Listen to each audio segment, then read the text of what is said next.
তো প্রথমেই আমরা পিক্সেল ল্যাবে ট্যাপ করে পিক্সেল ল্যাবে যাব। তো পিক্সেল ল্যাবে যাওয়ার পর এখান থেকে আমাদেরকে এই যে নিউ টেক্সট লেখাটা আছে, তো এটাকে আমাদের সরাই দিতে হবে। তো সরাই দেওয়ার জন্য এখানে ডিলিট অপশন আছে, তো ডিলিট অপশনে চাপ দিয়ে আমরা এটাকে এরকম আসলে ওকে করে ডিলিট করে দেব। তো ডিলিট করে দেওয়ার পর এখানে যে উপরে যে স্ক্রিনটা আছে আমরা স্ক্রিনটাকে সেভ করে নেব প্রথমে। তো সেভ করে নেওয়ার জন্য আমাদেরকে এখানে চাপ দেওয়ার পর এখানে সেভ অ্যাজ ইমেজ, তো আমরা সেভ অ্যাজ ইমেজে চাপ দিয়ে এটাকে এরকম আসবে। তো এরকম আসলে সেভ টু গ্যালারি। এরপরে আমাদের এই উপরের যে স্ক্রিনটা আছে, তো আমাদের এই স্ক্রিনটা কিন্তু সেভ হয়ে গেল। এরপরে আমাদেরকে যেটা কাজ করতে হবে, এরপরে এখানে দেখতে পাচ্ছেন কর্নারে 3 ডট, তো আমরা 3 ডটে ক্লিক করব। 3 ডটে ক্লিক করার পর এখানে ক্লিক করব। তো এখানে ক্লিক করার পর এখানে দেখেন কাস্টম, তো আমরা কাস্টমে ক্লিক করব। কাস্টমে ক্লিক করার পর এখানে কিন্তু অনেকগুলো অপশন আছে, তো আমরা এখান থেকে ইউটিউব থাম্বনেল এটা সিলেক্ট করব। সিলেক্ট করার পর এখানে ওকে চাপ দিব। তো ওকে চাপ দেওয়ার পর এখানে দেখতে পারতেছেন এটা কিন্তু ফুল স্ক্রিন হয়ে গেছে। তো এটা ফুল স্ক্রিন হয়ে গেছে। এরপরে আমাদেরকে এটা রিমুভ করতে হবে। তো রিমুভ করার জন্য আমরা এই অপশানে চাপ দিব। তো এই অপশানে চাপ দেওয়ার পর এখানে উপরের দিকে দেখতে পাচ্ছেন কালারের পাশে এখানে দেখেন, তো এখানে চাপ দিব।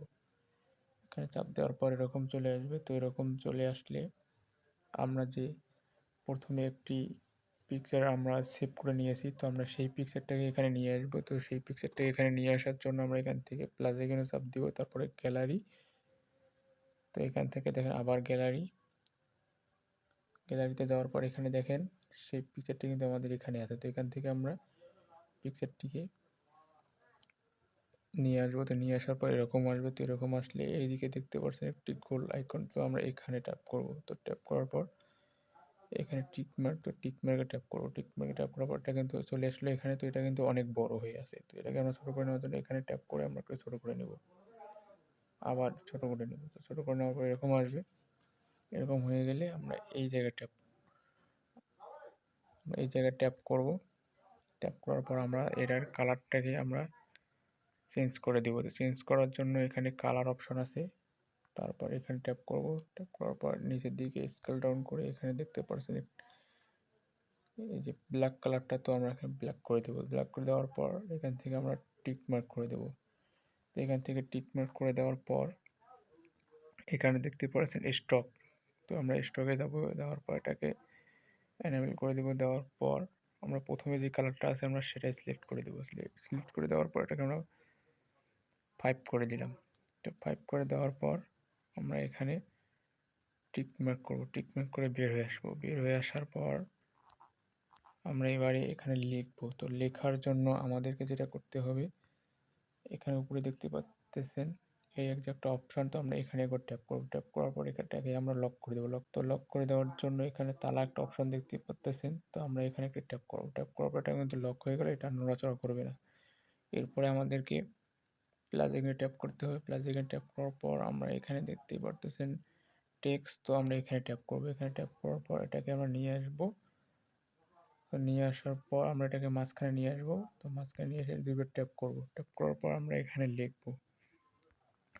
তো আপনারা চ্যানেলের লোগো দিবেন। তো আমি আমারটার লোগো দিতেছি। তো প্রথমে আমি এন লিখলাম। লেখার পর এখান থেকে ডান করে দিলাম।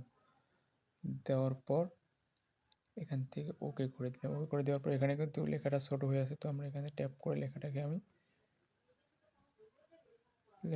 বড় করে নিলাম। তো আমি 2টি লেখা লিখবো, এনএস লিখবো। তো আমি একটু যাতে 2টি লেখা যায় সেই পরিমাণ মোতাবেক আমি এখানে নিয়ে নিচ্ছি। তো আপনারা সেরকম করে নিয়ে নেবেন। তো লেখার জন্য আমরা এখানে এটার উপর কালার দেব। তো কালার দেওয়ার জন্য এই যে নিচে দেখতে পাচ্ছেন তো এখানে ক্লিক করব। এখানে ক্লিক করার পর এখানে দেখেন কালার, তো আমি এটাতে রেড কালারটা দিলাম। তো রেড কালার দেওয়ার পর এখান থেকে ওকে করে দিব। তো ওকে করে দেওয়ার পর আবার নিচে আসবো। তো নিচে আসার পর এখানে দেখতে পাচ্ছেন স্টক, তো স্টকে দেওয়ার পর এটাকে আমি এনাবেল করে দেব। দেওয়ার পর এখানে দিলাম। তো প্রথমে কালারটা দিলাম। দেওয়ার পর এটাকে আমি এটাকে আমি রাখবো 10। তো 10 রাখলাম, রাখার পর আবার এরকম করে দেওয়ার পর নিচের দিকে চলে আসবো। নিচের দিকে চলে আসার পর আমি এটার ফন্ট অ্যাড করব।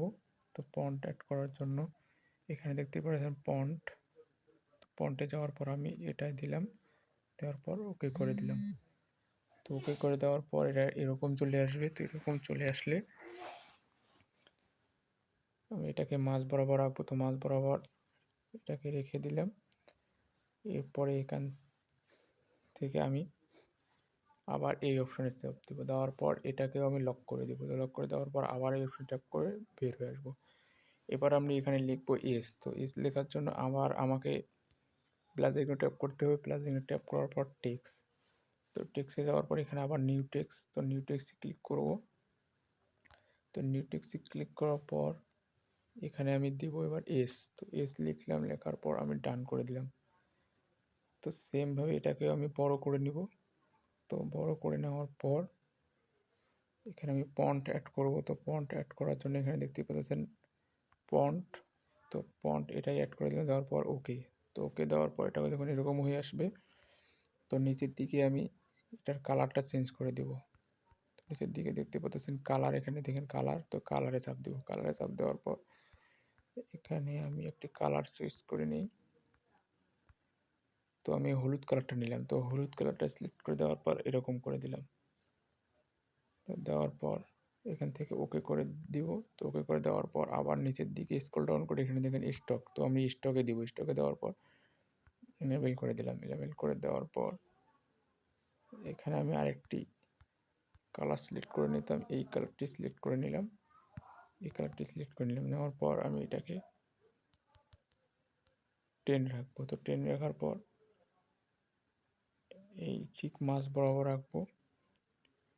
তো মাঝ বরাবর রাখার পর তো আমি এটাকে ঠিক মাঝ বরাবর রাখবো আর দুটোকেই ঠিক সমান করে নেব। তো আপনারা ঠিক আমার মতো সেমভাবে সমান করে নেবেন। তো সমান করে নেওয়ার পর এটা কিন্তু আমার কাজ শেষ। তো এরপর আমাকে লোগোটাকে সেভ করার জন্য এখানে দেখেন সেভ আইকন আছে। তো আমরা সেভ আইকনে চাপ দিব। দেওয়ার পর নিচের দিকে দেখেন সেভ অ্যাজ ইমেজ। তো আমি এখানে ট্যাপ করে সেভ টু গ্যালারি, এরপর আমি লোগোটাকে সেভ করে নিলাম।